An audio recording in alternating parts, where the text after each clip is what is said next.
آج میں جس موضوع کو اپنے لبوں کا زیور بنا کر حاضر خدمت ہوئی ہوں وہ ہے اسلام میں عورت کا مقام و مرتبہ اور ہمارا معاشرہ۔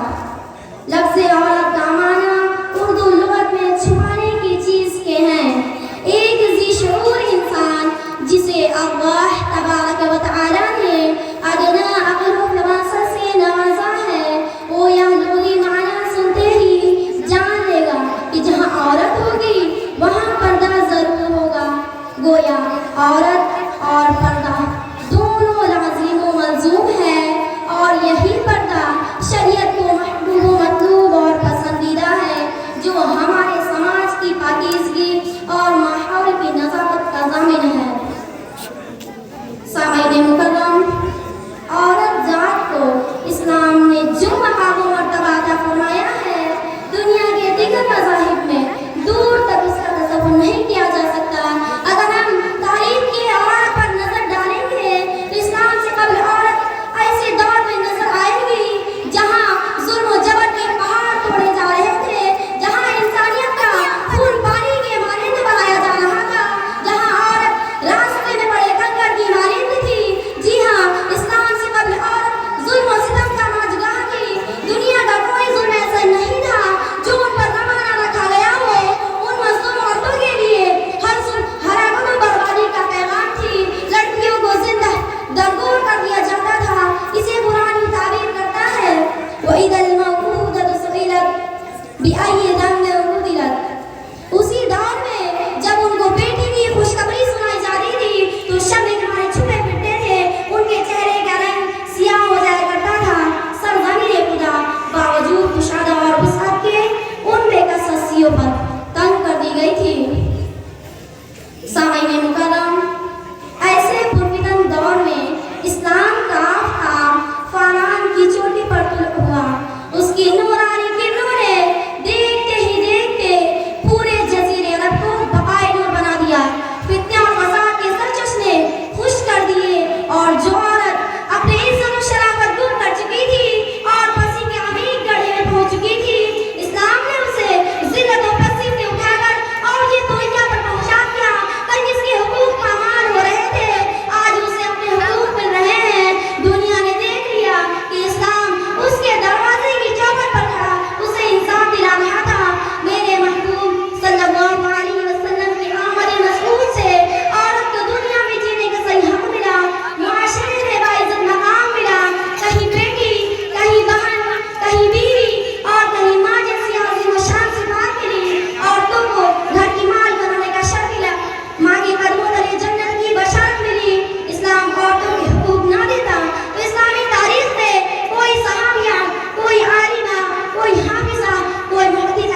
خاندان